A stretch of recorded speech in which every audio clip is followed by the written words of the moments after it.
All right, well, without further ado, it is time for another classic JP and the Beans Top 5. Today's Top 5, we are giving you our Top 5 Rogues Galleries in all of comics. I'm looking forward to this. This is actually tougher than I thought it was going to be. Yeah. Because people, and we'll get into it, Yeah. there's always like two that you can go back and forth on, Yep. and we probably can guess each other's number ones. Probably. But I think we're going to have some surprises. Honestly, the 4 and 5 slots, actually, I would say the 3, 4, 5 slots are going to be agree. more fun Totally than agree. the 1, 2. I don't disagree a lick. Yep. So, Without further ado, give us your 5. my Beans. number 5, you're going to be very surprised by this, honestly. And I had to think about it. I have the Flash. I have his Rogues Gallery at number 5. Good. Yeah, Right? that's Like- really good. And for instance, we're talking about the Rogues Galleries. The Rogues. What a fantastic group of villains, first You know what? off. Just make the layup, right? Right. What are we? We're the Rogues. Dang it. And by the way, I love how they have their own code. Yeah. They don't kill. Yeah. They pretty much just rob. Yep. That's what they do. They are like super powered Mhm. robbers. Mhm. Great. Fantastic. Yeah. We look Straight at villains. the Reverse Flash, Mhm. who, in my opinion, probably one of the like dastardliest villains in all of Pretty comics. dastardly. Yeah. I don't want to mess with the Reverse Flash. I've always found it fascinating that each version of the Flash has their own Reverse Right. Flash that Right. reflects them as a Flash. Always enjoyed that dynamic. yeah. Makes it fun. Godspeed, sick. All right. So, and yes, you have your speedsters, you have Yep. your non-speedsters, and then you have a giant gorilla that, for whatever reason, has some mind control capabilities. And It that still always blows loved me away. that. Like, how did that guy end up in there? How did we get giant gorilla? I love it. yeah. And by the way, not the first giant gorilla in DC Comics. Mm-hmm. We also have the Ultra Humanite, which is a completely different thing that we could get into at a different time. Super troubling. But Gorilla Grodd, phenomenal. Yeah. So, based off those like main Yep. like group right there, Captain Boomerang, Mirror Master, like just some like wild, but like weirdly effective villains. Like you hear Mirror Master, you're like, okay, is this the Condiment King? It's like, no, Mirror Master is a phenomenally nasty villain. yeah, he can go through the mirror realm, Right. and go through different mirrors. Okay, It's all ridiculous sounding, and it works so dang Yeah. well all the time. but I also love the nuance of Mhm. how do we stop a really fast guy? Oh, we just take the friction off of the road, and Mhm. he's gonna slip and fall, and They're he can't clever. handle it. They're yeah. clever. So I got the Flash at number 5. One of my favorite scenes in comics on behalf of a villain. Okay, this is the DC New 52 era, and the essentially the evil Justice League had come to Earth. All right, and taken over, and Captain Cold takes out their version of the I Flash do remember this, yeah. because the evil version of the Flash is just crap talking him because he's got him dead to rights and he's taken his gun away. And then Captain Cold just responds with a voice activation to fire the gun at this Flash's legs, freezes him, kicks him off of him, and he's done. And it's just such a, pardon the pun, cold but amazing move. Oh, no, it's tremendous. It's badass. It's freaking tremendous. Yeah. Captain Cold. Ooh, that's really good. Great pull by you. Great number 5. Okay, my number 5 is the Green Lanterns. Okay, their Rogues Gallery is a lot of fun. And it's not nearly as clever and original in terms of what their opponents are doing. Their opponents are a lot of other dudes with lanterns. But it's pretty sweet when you've got an entire corps against you of, let's just read a few of these off real quick, okay? The black rings, death, yikes. The yellow rings, fear, also yikes. The red rings, rage, hello. The orange rings, greed. That's a lot of heavy hitters right there. And you've got Sinestro, you've got the Black Hand, you've got Atrocitus.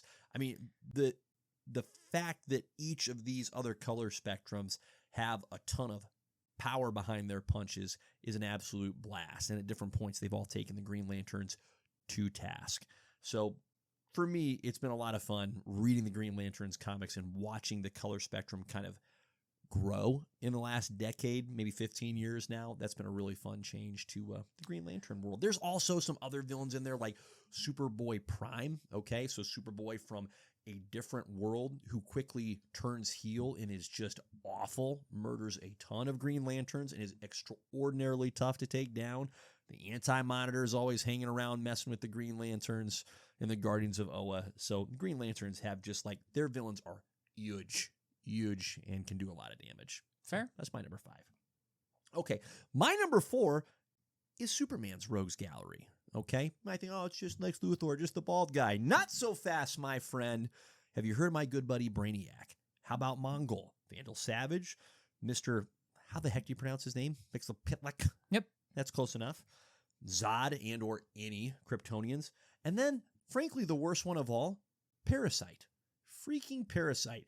This is a villain that doesn't get enough run that I would love to see in the Superman movies, especially now that Supergirl's involved, because he is like Superman's worst nightmare. You get close to him, he saps your life force and your powers away and takes them as his own. Yeah, and there's like 4 iterations for whatever reason, which I always find comical. And they're almost always disgusting. He's the Clayface of Superman. Totally. But like way cooler. So Superman has a much more varied rogues gallery than you would assume at first blush, because Lex Luthor tends to, serve as the black hole. But there are a lot of opponents in there in a lot of different ways that can come at him. I didn't even mention Doomsday because he's like my least favorite. He's the most straightforward and therefore the least interesting.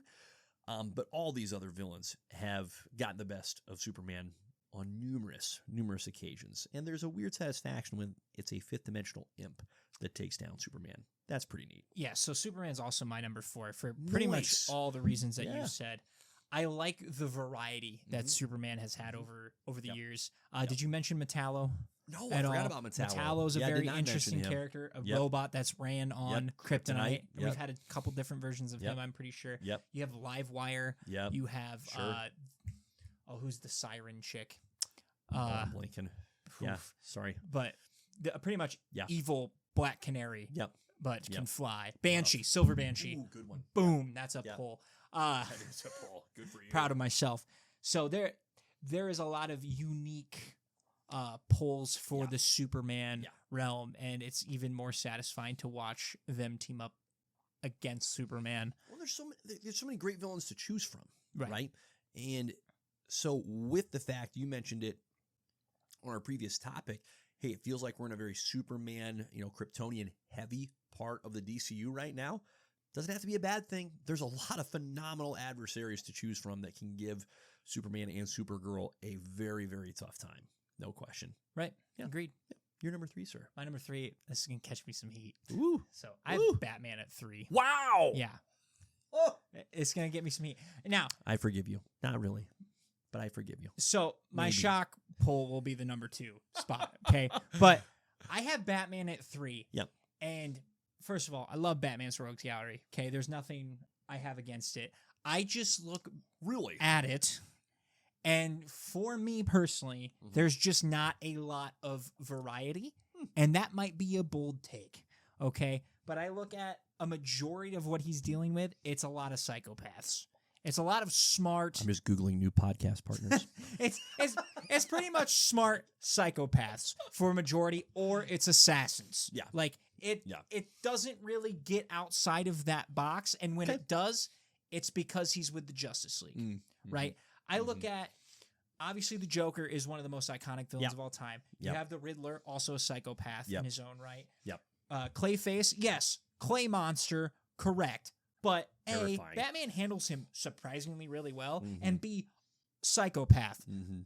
Killer Croc, same kind of thing as Clayface, kind of your monster-esque, also a psychopath because he's turning into a crocodile. Can't blame the guy.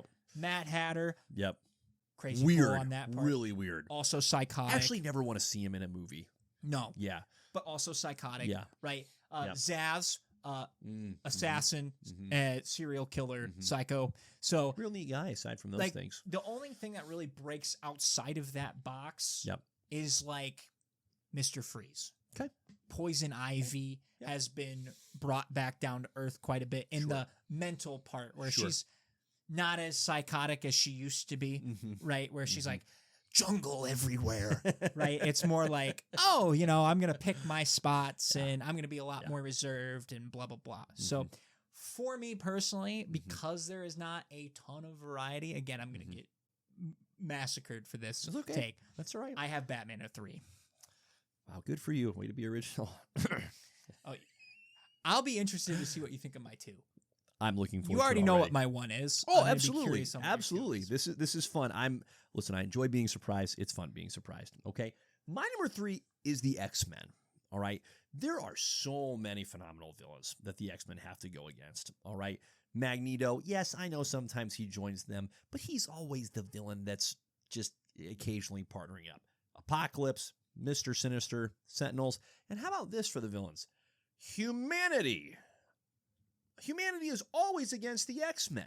Now, there are obviously, I just listed off several of the key players, but I think one of the core appealing pieces of the X-Men's Rogues Gallery is they never have the greater part of humanity on their side, and they are always striving to try and do what is best, almost always, I should say, striving to do what's best for the collective good, not just for mutants, but also for humans, and yet humans are so just fearful and not appreciative of what it is the X-Men are efforting. So my number 3 is the X-Men. All right.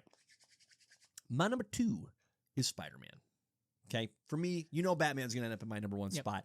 It's a toss-up between Spider-Man and Batman, and depending on the day, I might say a different one. They have the best rogues galleries in comics. Now, some people, you don't see it that way, which is fine. I'm just going to give you a hard time for it. No, as you should. Because it's so much Hey, fun. I literally thought about it. I'm like, you know what? This is going to get some heat, This is so but great. it is what it is. This is so great. But with Spider-Man, you've got Green Goblin, Doc Ock, Sandman, Venom, Kingpin. I'm not going to get into more of them because I want to leave you time to list off many another opponent. But how about the worst luck ever? Like, the man can't catch a break at any point in time. Like, if anybody has earned it, it's Peter mother-loving Parker. And unfortunately, the things just never stay very good for very long for dear sweet Pedro. So that's my number 2, Spider-Man. Okay, so my number 2 is the X-Men. Yeah. So, and Nice. you're going to get the trend here. Variety is what does it for me. Yep. Okay? Yep. There's The a lot to be X-Men, had here. you did a great job of the humans, right? Yep. We have the Yep. William Strikers Yep. and the Yep. what's the whatever his Trask, the Sentinels guy. Trask is the Sentinels guy, but Yep. what's the because Stryker runs that cult. Yep. The human cult. Yep. And I can't remember what the name is. Oh, But essentially sure. the purifiers. Yep. Yes. There you go. So the purifiers, you have Magneto, who's on the entire side of that For sure. spectrum. Yep. With the Brotherhood of Evil Mutants, which Right. again, fantastic group of villains. Then you have Great Apocalypse. branding. Purifiers, Brotherhood of Evil Mutants, Reavers, like great branding. here. Apocalypse sitting right there up in the Mhm. middle of where his values and morals is Yeah. like, I just want the best world possible. Yeah. Like the strongest. Yeah. So I've always gravitated towards that character as Yep. well for a villain purposes, not for Mhm. relatable purposes at all. That's crazy, right? But like you also look at the smaller like villains, right? Mhm. You didn't address Juggernaut at all. I know, Smaller is right? not the right term, but Mystique in her own right is phenomenally Correct. fascinating. Correct. Sabretooth against Wolverine will be one of the greatest rivalries Always. forever Mhm. and ever. I just, for longevity sake, I feel like with the variety, you get Yeah. a lot more out of that Yeah. X-Men Rogues Gallery Totally than get you do that. out of anything else. It's great. And I think Batman's Rogues Gallery, Mhm. the problem that they have is they always go back to the same two. They'll switch it up a little bit, and then it's back to the Joker. Yep. Switch it up a little bit, back to Bane. Yep. And I feel like Bane and Joker have just been played on for too much, where there's just a lack of respect. I don't for the disagree Rogues with Gallery. that at all. I don't disagree with that at all. And the X-Men don't have a problem with that Yep. because you know what happens? Because it is like daytime drama TV. You're like, you know what? We've seen Juggernaut be a bad guy for so long. Let's bring it over to the good side. Yep. And for shits and giggles, Professor X is now a bad guy. And you're like, okay, whatever. So Beast is now one of the primary villains. We talked about that. So is it not just more like professional wrestling with the It really heel is. turns? It really is. Yeah. Okay. 100% Yeah. yes. Yeah. So wildly entertaining. Yes. Wildly entertaining. X-Men, my number 2. That's great. Your number 1, My sir. number 1 is Spider-Man. Yes. This is a layup. This is a no-brainer. We have some of the most iconic villains, and so many good ones. right, and we go to Batman villains again. This because this is going to be the comparison. It's going to be the Batman Rogues Gallery and the Spider-Man Rogues Gallery, rightfully so, right? Like, I feel like his Rogues Gallery has a lot more impact in other ways, right? Where I think with Batman, they always give it to the Joker. Yep. Right? It's, I'm going to kill Jason Todd. Sure. I'm going to He has shoot a Barbara lot of the Gordon. impactful moments. Right. Right. Yeah. I'm going to try to traumatize the rest of the Robins in some way, shape, or form. What a neat guy. Right. You look at Spider-Man's Rogues Gallery, Green Goblin, this is the no-brainer, kills his first love. Yep. Right off. Like, Tough. Yes. Tough. Awful. Okay. Norman Osborn is a terror in his own right. Doc Ock probably goes on to create arguably the most prominent villain team in all of like superhero comics in the Sinister Six. Yep. We have It's fantastic. We have Kraven the Hunter, who has his own storyline where he pretty much kills Spider-Man, takes over, realizes, oh, this is too hard. I'm going to let Peter have it back, and then takes his own life. Gnarly, right? So Kingpin, who, again, is also a Daredevil villain, but wreaks havoc on Parker's life in some way, shape, or form. Yep. And they just find a way to always get people that come after him in different ways. Yeah. The Lizard is one of the most impactful on a relationship level. Correct. We go back to Venom, which is probably one of the most iconic storylines of that time as well. So when I go... all the symbiotes that have come from that. Yeah. Right. Carnage, Toxin. Yep. I just look at Spider-Man's Rogues Gallery. We get a ton of varieties where we have the rich billionaire CEO that goes crazy. We have the mad scientist. We have the aliens, right? We have some dude from the jungle. And you know, a good majority of it is also people turning into animals because it's Spider-Man, right? We're going to have a scorpion. We're going to have some animal-based villains and here. a lizard and a rhino and a chameleon, all right? These things. But they all offer different variety in their own rights too. Yeah. So I have just always appreciated that from Spider-Man's Rogues Gallery. So that's why for me, I love that. It's my number 1. I love that, and I don't disagree that when you put those two, the Batman and the Spider-Man Rogues Galleries, up next to each other, without question, Spider-Man has the more robust variety in there. There is no question. For me, Batman is number 1 today. Like I said, I could flip-flop on that tomorrow because they're just, for me, the 2 best Rogues Galleries in comics. What I think sets Batman's Rogues Gallery apart is that they are consistently not just coming at Batman, the physical Batman, right? They're coming at his soul on a regular basis. They don't need, and they know this, they don't need to physically beat him in order to defeat him. Often what they are going for, what they're trying to do is to push him to compromise because he's got his one rule. And so if they can get him to break his one rule, or if they can get him to break his will, it's almost as often a battle of wills as it is a battle of physical mano-a-mano. And that, for me, is really unique and endlessly enjoyable. Now, I also don't disagree. Way too much, especially of late, have the comics leaned into the Joker and then leaned into Bane, one or the other. One thing I appreciated a lot about Scott Snyder's run during the New 52 is he gave the Riddler some wonderful, wonderful things to do against Batman in that run. That was glorious. Scott Snyder also then leaned right back into the Joker again. But he also created the Court of Owls, which was a fantastic new addition to the group. Helped the Bat family get fleshed out because Batman, turns out, needs help when all these baddies are coming on him at once. So I love the variety in Batman, but what does it for me is they're constantly coming at the soul of who he is. They don't need to just beat him physically. That'd be nice, but what they really want is to crush what he symbolizes. And that, for me, is what sets them apart as the number 1. Yeah, it also makes me think of the movies too. It's like we always are going through the same pool of characters where it's like his Rogues Gallery is so deep. Huge. So deep. Huge. Where we make the argument with Spider-Man too, where it's like, I love Green Goblin. Yep. We don't need Green Goblin. We don't need him every time. No. Nope, we don't. So we don't. We don't. There's more to those characters than just those particular villains. Agreed. Beans, appreciate you. Great job. Yeah. Great job. That was a blast. Yeah.